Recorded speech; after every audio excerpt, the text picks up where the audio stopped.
ఇక ఈరోజు రెండు అంశాలు ప్రధానంగా చర్చకు రాబోతున్నాయి. ఒకటి, బీజేపీ మాజీ ఎంపీ ఒకరు సెఫాలజిస్ట్గా కూడా పనిచేస్తే వ్యక్తి, బహుశా జీవెల్ నరసింహారావేమో, ఆయన గతంలో సెఫాలజిస్ట్గా పనిచేశారు. వారు చెప్పినట్లుగా లేదా మరి ఎవరో చెప్పినట్లుగా పెద్ద ఎత్తున ఒక ప్రచారం జరుగుతోంది. ఆంధ్రప్రదేశ్లో వైఎస్ఆర్ కాంగ్రెస్ గెలవబోతోందని, అలాగే ఎంపీ సీట్లు కూడా అత్యధికం రాబోతున్నాయని ఆయన నివేదిక ఇచ్చారని కేంద్రానికి, అంటే కేంద్రం అంటే ప్రధాని మోడీ, అమిత్ షాలకి. వారు కూడా వీటన్నింటినీ వాళ్ళకు వచ్చిన నివేదికలన్నీ పరిశీలించి బీజేపీ వాళ్ళు వైసీపీ అధినేత టచ్లోకి వెళ్ళారంటూ, వాళ్ళని టచ్లోకి వెళ్ళారంటూ సంచలనాత్మకమైన కథనాలు సోషల్ మీడియాలో ప్రచారం అవుతున్నాయి. మరి అందులో ఎంతవరకు నిజం ఉంది, ఏం కదా? ముందుగా రఘునాథ్ బాబు గారు చెప్పండి, ఇది వాస్తవమేనా? ఇది చాలా ఆసక్తికరమైన విషయం. బీజేపీ భావన ఏమిటి? వైసీపీ అధికారంలోకి వస్తుందని మీ సెఫాలజిస్టులు కూడా చెబుతున్నారట. మోడీ గారికి, అమిత్ షా గారికి పలు నివేదికలు సెంట్రల్ ఇంటెలిజెన్స్ సైతం ఇచ్చిందంటూ పెద్ద ఎత్తున ప్రచారం జరుగుతోంది. మీరేమంటారు? దీని తర్వాత లోకేష్, అలాగే దీంట్లోనే ఇంకొక పాయింట్ ఏంటంటే, లోకేష్ని పార్టీ అధ్యక్షుడిగా నియమించాలని ఆ పార్టీ మాజీ ఎమ్మెల్సీ అనుకుంటే బుద్ధా వెంకన్న గారు డిమాండ్ చేశారు. అంటే గవర్నమెంట్ వచ్చే అవకాశం లేదని వాళ్ళు కూడా ఫీల్ అవుతున్నారా? అంటే ఒకవేళ ఆయనకు అంత విధేయత ఉంటే ముఖ్యమంత్రి అవ్వాలని కోరతాడు కదా లోకేష్ గారికి. సో ఈ రెండు సంకేతాలు ఏం సూచిస్తున్నాయి?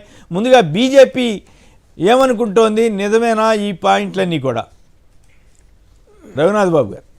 అదే కొమ్మినేని గారు, మీకు ప్రసాద్ రెడ్డి గారికి, విష్ణు గారికి అందరికీ నమస్కారం.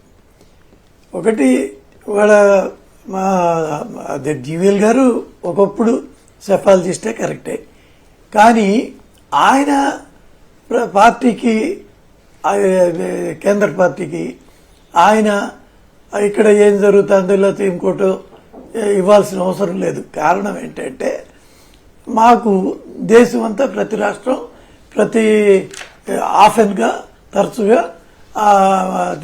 అక్కడున్న పరిస్థితి ఏంటి అనేది చేసుకోవడానికి సపరేట్ బృందం ఉంటుంది, సంస్థ ఉంటుంది. వాళ్ళ ద్వారా చేసుకుంటారు. కానీ ఈ మధ్యలో అంటే సెంట్రల్ ఇంటెలిజెన్స్ నివేదికలు కూడా వెళ్ళాయి, సెంట్రల్ ఇంటెలిజెన్స్ నివేదికలు కూడా వైసీపీకి అనుకూలంగా వెళ్ళవచ్చు. నేను అవన్నీ ఉండొచ్చు, కానీ నేను చెప్పొచ్చే జీవీఎల్ పార్టీకి చెప్పాల్సిన అవసరం లేదు అని చెబుతున్నా. దానికి వేరే ఎవెన్యూస్ ఉన్నాయి అని చెబుతున్నా. రెండో పాయింట్, ఇక కేంద్ర మా పార్టీ లేకపోతే మా పై పెద్దాళ్ళు ఇక్కడ వైసీపీ ఎవరితో టచ్లో ఉన్నారు అంటే గెలుస్తుందని అంచనా అనేది మీరు చెప్పింది.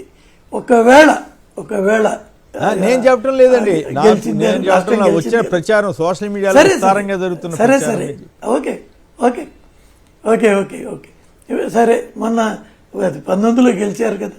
గెలిచిన తర్వాత మాకు అంటే బీజేపీకి, వైసీపీకి ఏ విధమైనటువంటి రిలేషన్ ఉందో అదే విధంగా కొనసాగుతుంది. అంటే ఏంటి? Issue based. ఏదైనా ఒక ఈ ఇష్యూలో ఇది సమర్థన అవసరం అనుకుంటే వైసీపీ సమర్థిస్తుంది, ఏదైనా ఇష్యూలో అక్కర్లేదనుకుంటే వ్యతిరేకిస్తుంది. పార్టీ పరంగా డెఫినెట్ గా అట్లా కాదు. కీలకం ఏంటంటే అట్లా కాదు. కీలకం ఏంటంటే ఈసారి బీజేపీ కూటమికి, అంటే ఎన్డీఏ కూటమికి కూడా పూర్తి స్థాయిలో మెజార్టీ రాకపోవచ్చని తాజా అంచనాలు. యోగేశ్వర్ యాదవ్ ఇట్లాంటి వాళ్ళు ఉన్నారు కదా, వాళ్ళందరూ కూడా అంచనాలు వేస్తున్నారు రకరకాలుగా. కొందరు 300 సీట్లు దాటితేనే పీఎం గారు 400 సీట్ల దగ్గరికి వెళ్ళిపోతున్నాం అని చెప్పినప్పటికి కూడా మీ భయం మీకుండే ఆయన ఏదేదో మాట్లాడుతున్నాడు అనే టాక్ కూడా వస్తూ ఉంది కదా. సో ఒకవేళ ఆ మెజారిటీకి తగ్గే పక్షంలో ఇలా వైసీపీయా లేదా ఇంకో రాష్ట్రంలో వీళ్ళందరినీ కూడా గుడ్ హ్యూమర్లో పెట్టుకోవడానికి కూడా ప్రయత్నాలు మొదలు పెట్టవచ్చు అనేది దీని సారాంశం అని. అప్పుడు గుడ్ హ్యూమర్ లేకపోతే ఆల్రెడీ నేను చెప్పా కదా, ఇష్యూ బేస్డ్ ఇస్తున్నారు.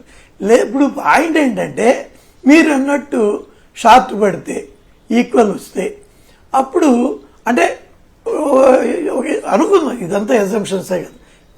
జగన్ వైసీపీకే చాలా పెద్ద ఎత్తున సీట్లు వచ్చి ఇయే కేంద్రంలో డిసైడ్ చేసే పరిస్థితికి వెళ్తే, ఫర్ ఎగ్జాంపుల్ 2 వాదనలు ఉంటాయి.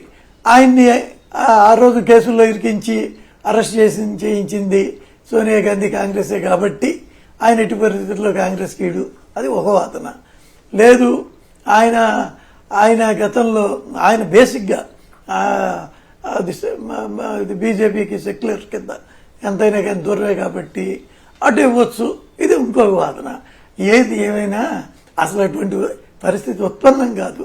ఉత్పన్నం కాని దాని గురించి ఇంత ఆలోచన ఇవ్వతే పోని అది వదిలేసేయండి సార్. చంద్రబాబు ట్రాప్ లోకి వెళ్ళడం ఇవన్నీ కూడా ఉన్నాయి అనుకోండి, అది వేరే విషయం. ఇప్పుడు ఈ ఎన్నికల మార్చర్లో జరుగుతున్న ఘటనలు వీటన్నిటిలో కూడా బీజేపీ వాళ్ళు సెంట్రల్ కమిషన్ ఇన్ఫ్లుయెన్స్ చేయడంలో చంద్రబాబు పాత్ర ఎక్కువగా ఉంది, మీ పురంధరేశ్వర గారి పాత్ర ఎక్కువగా ఉందనే ప్రచారం జరుగుతుంది కదా.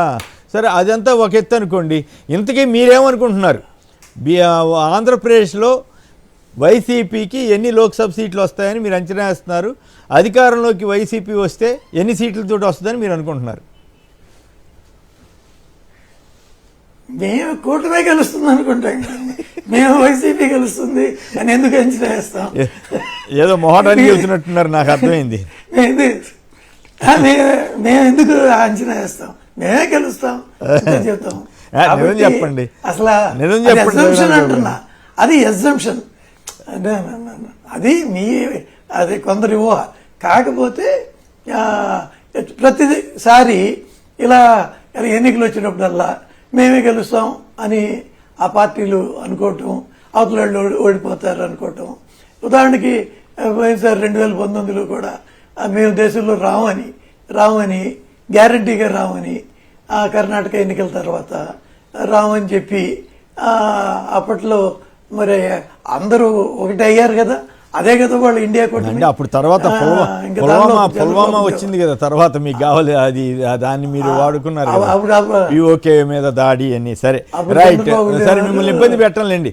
బట్ ఓవరాల్గా అయితే ఈ సమాచారం విస్తారంగా ప్రచారం అవుతుంది. శేష్ కుమార్ గారు కాకినాడ నుంచి.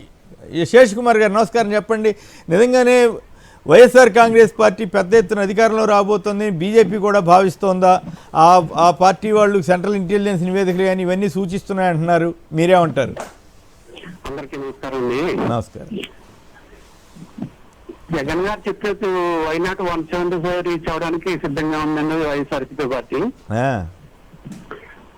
తర్వాత ప్రధాని గారు కొంచెం స్థాయి దిగజారి మాట్లాడుతున్నారని చర్చలో అన్నారు మీరు. అవును, ఆయన సహవాస దోషం అండి, ఆయన మాట్లాడిన తేడా దోషం. సహవాస దోషం ఆయన కూడా కొంచెం అంటుకుందండి. చంద్రబాబు జత పట్టిన తర్వాత అట్ట అయిపోయాడా? అట్ట అయిపోయారండి. పిటి హిమ్ అంతే, ఇంకేం చేస్తాం. దేశ ప్రధాని ఆ స్థాయికి దిగజారకూడదు. తర్వాత అండి నిన్నటి చర్చ మీద నేను ఫోన్ కలవలేదు, 2 మాటలు చెప్పడం నేను తెలిసి మీద. నిన్నటి చర్చ సరే మాట్లాడండి సంక్షిప్తంగా.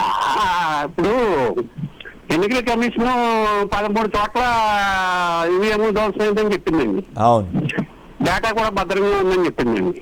అవును.